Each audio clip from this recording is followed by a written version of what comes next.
together it'd just be guitar and drums, and then bass comes in like the top, you know. Yeah, guys.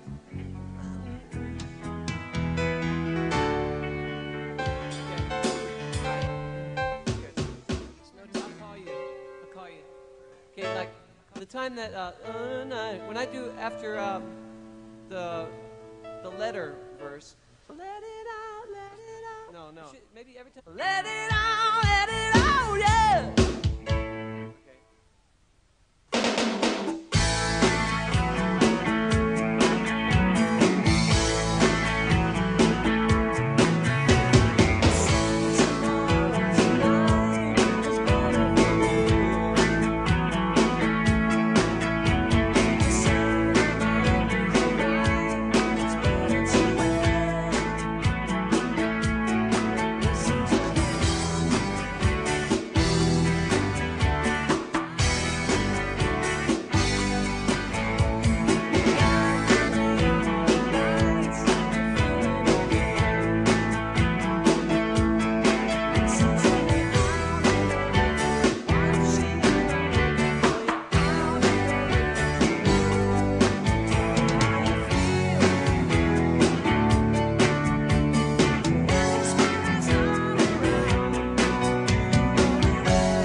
I grew up in Hubbard and Youngstown, Ohio, and first 6 years of my life were on the farm.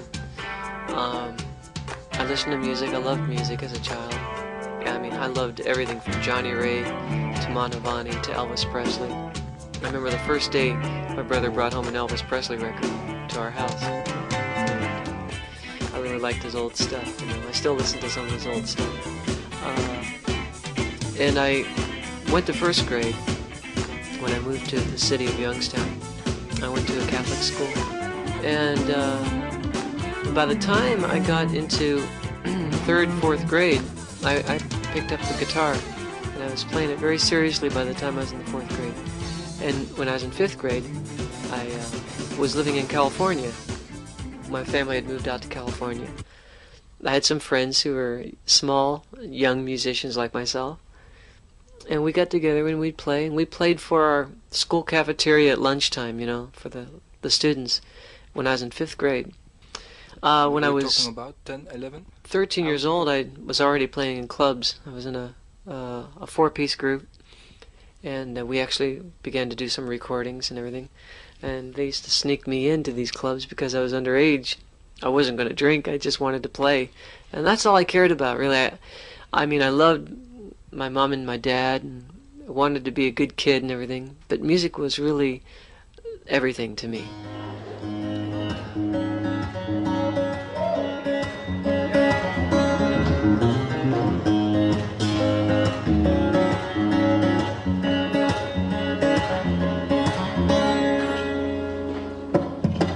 A great sunny day, jump in the pickup and we'll go to the park. Don't be late, no, just a place.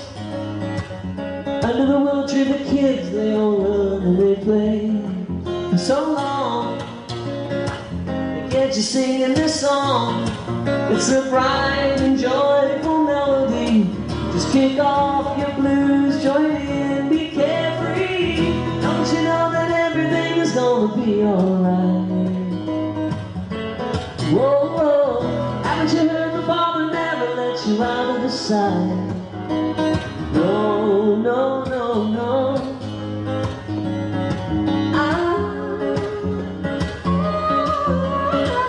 A great sunny day, love to be living, and I know there's just no better way to be in the race than giving up everything I know that hindered my pace for so long. You got to sing this song. It's a bright and joyful melody. Put on your shoes, join me and be carefree. Don't you know that everything is gonna be alright? I was a pretty happy little kid, and I was one of 10 children. My mom and dad had 10 children, and I was the ninth, of those 10. I remember I got a little acoustic guitar my father got for me for my birthday, and my hands were so small I couldn't even wrap them around. I couldn't even wrap them around the neck like this. So what I did was I put it on my lap like this. I remember when I was when we moved from our farmhouse. Take a thumb here in Hubbard to Youngstown. I didn't know they made picks back then, so I didn't have a pick. I just took a thumb here and a thumb here, and I started playing. Just that kind of a thing. Little did I know then, within a year I was tuning it and learning chords, And my brother Dave, who's my oldest brother, he played some guitar and he showed me chords, and how to do harmonics and things like that. And so I just got into it, and I kept on at it.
I remember the Beatles coming out, and I wanted to write songs like them, sing like them someday.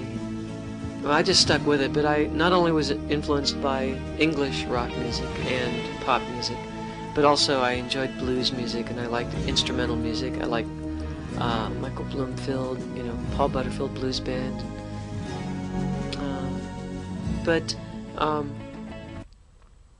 I just, just ate, slept, drank guitar music, until through my teens and playing through several bands and everything. I'd stay with a group for about 2 years, and then it'd be time for us all to move on.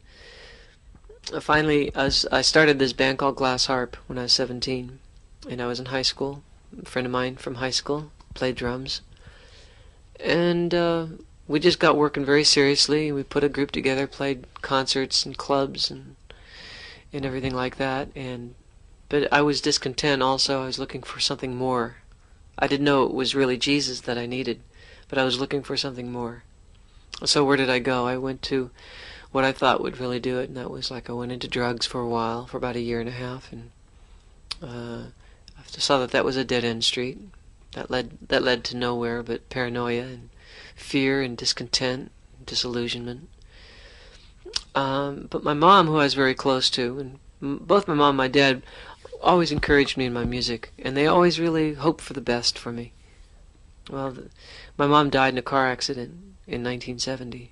It was on Valentine's Day. At 6 p.m. the accident occurred.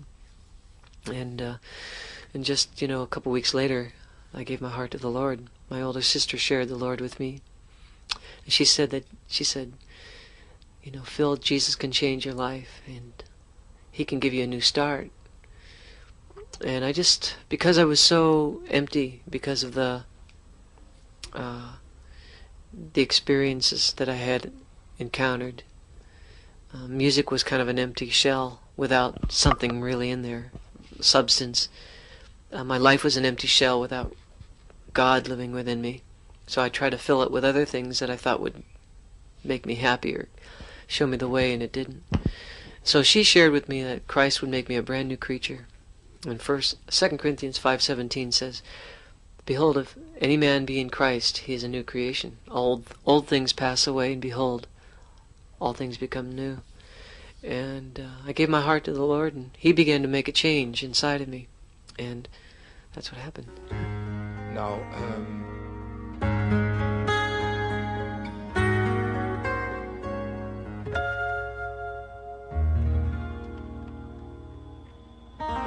like a foolish dreamer trying to build a highway to the sky, all my hopes would come tumbling down, and I never knew just why, until today, when you pulled away the clouds that hung like curtains on my eyes.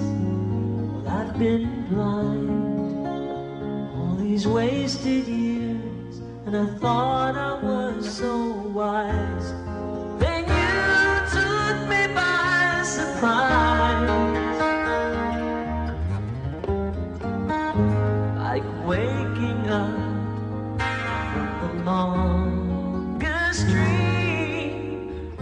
How real it seemed,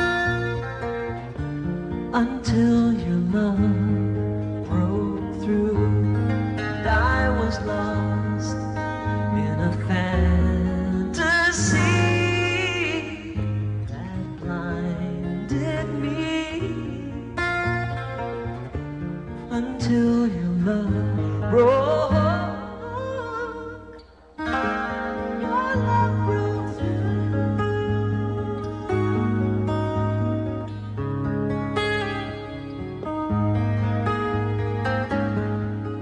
This concert here is just 40 minutes from where I live, and it's an old theater here that they've renovated some. I was in Florida last night, which is on the other side of the country, and so it's just nice to be home. I consider playing here like being home, My whole family came, my wife, my 3 children, my niece is here, and so it's like we're having a good time together. Come here, Alicia. This is Alicia Keaggy, my first daughter, my first child. Our first child, I should say. How old are you, hun? 7 years old. And you're going to be 8 soon, right? Would you like to interview Sebrin? No. Yeah. how many concerts do you do normally, so speaking over a year? I think it would have to range somewhere between 60 and 80 concerts a year. Sometimes more, but it all depends on what the tour schedule for the year is like. I've done like sometimes 3 extensive tours a year with a band, but for the last couple of years I've only done maybe 2 tour concerts a year, but mostly go out just for weekends. I go out for like 2 or 3 dates at a time and come home. So I'm home most of the year, except for the weekend dates I have to do. So I appreciate the work, I appreciate the dates, and I really enjoy sharing my music with people. But I just don't want to come there like they're watching something on the television and they're hearing words and they're seeing a face, but there's no heart-to-heart contact. I think that's important to make some kind of a real communication between an artist and an audience, you know. And so I'm just hoping to keep in touch with the Lord and with the people who've come. Hopefully they like my music, you know, as a byproduct. Hey, my boy. Hi there. How you doing? This is Ian Keaggy. His middle name is Sebastian. Yeah. Hey. Hey. Woo. Come on. Come on.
one thing that I've come to discover since I've been a Christian is that even if there wasn't a heaven, which I believe there is, I believe that it's worth it, because living life and following Jesus is the best way to live life.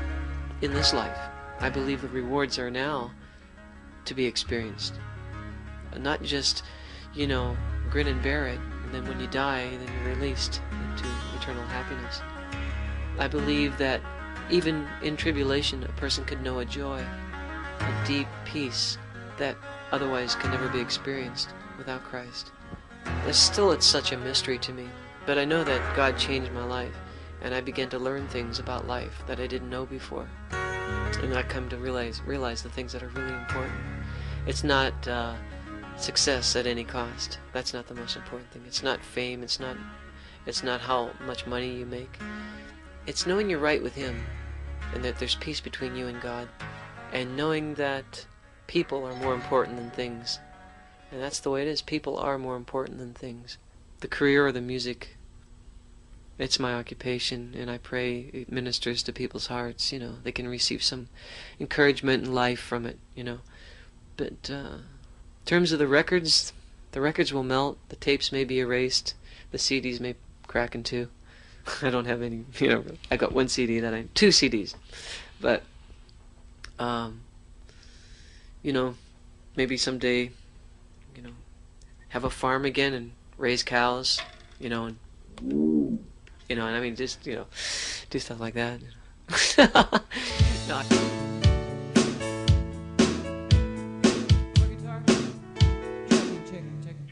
The guys, the musicians, friends of mine, showed up about 7 o'clock, and I was finishing up a session all through the day already. I'd been here all day playing guitar parts for a fellow's album who came from England. And so when the guys all came, got my daughter's little cassette player, her little pink cassette player, and played the demo that I'd done at home of this song, Tell Me How You Feel, and just sketched out a chord chart, quick, simple chord chart. And Eddie, who was doing the sound and mixing in the studio in the control room, was getting levels for the bass and the keyboards and the drums. And we did about 3 or 4 takes. We finally got the take that we were sort of fairly happy with. So really, it went fairly fast.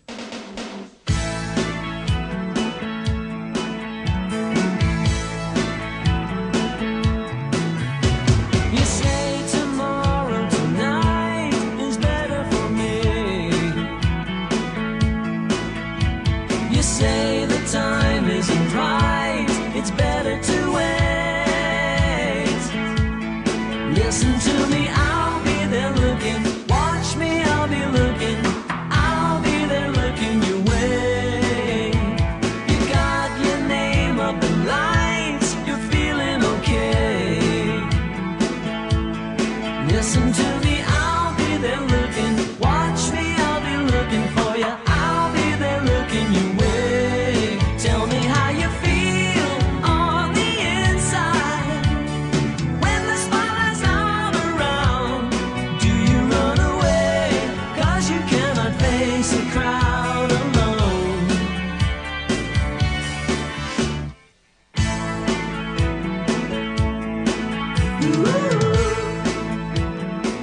When I was writing the lyrics, of course, sometimes I put a musical idea down, like the drum part, the bass part, and then I'll put the guitar parts down.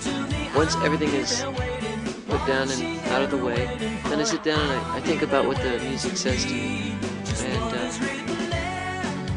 what I began to immediately get was the first lyrics were tomorrow, or you say tomorrow, tonight is better for me. In other words, tonight you're saying to me, not tonight, tomorrow. In other words, the whole idea of the song is one friend trying to really get inside of the other friend's head or his heart. That could be the Lord trying to get our attention and trying to get us to say, I won't put it off any longer. I'm going to be honest with you right now. I'm going to tell you how I really feel about everything. And and this particular friend really is hurting, but keeps putting it off because he's too busy. He's got too many professional obligations. So basically, the song ends up saying,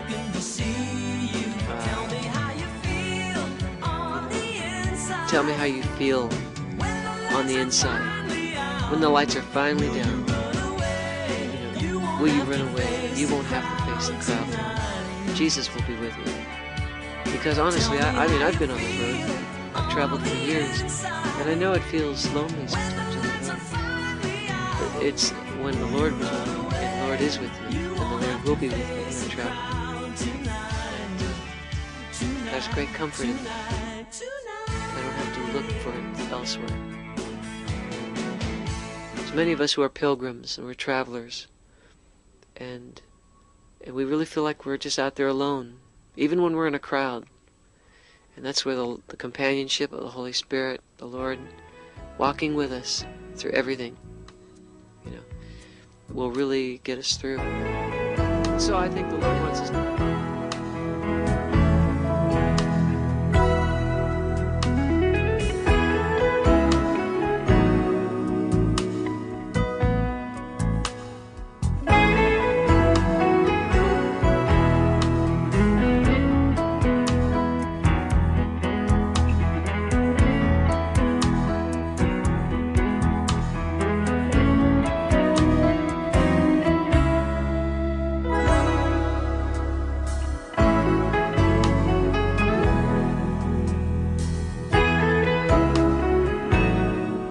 My wife and I, when we first got married, we decided that we would be, like a triangle, The Lord would be the center. We find our oneness up in Him. And I think that really has helped. Oftentimes when there's a lot of strife and problems within a family, a lot of tension, a lot of argument, a lot of discontent and literal fights, mean words, harsh words. Those things really don't have to be that way. And I think when Christ is the center of a home, He helps you to deal with your problems and other people's problems, or your children. And that doesn't mean that everybody goes around the house totally soft-spoken. I mean, there are times when our voices get raised, we raise our voices to our children. But they're also because of Christ. Whenever we've done something wrong, He gives us the grace, the humility to go to our children and say, I'm sorry, will you forgive me? And that makes a big impression upon a child. For a child to be able to say, I forgive you, when they can hear their parents say, I'm sorry. Because sometimes parents can be too proud, and therefore the children grow up being too proud, and they can't ever learn how to say, I'm sorry.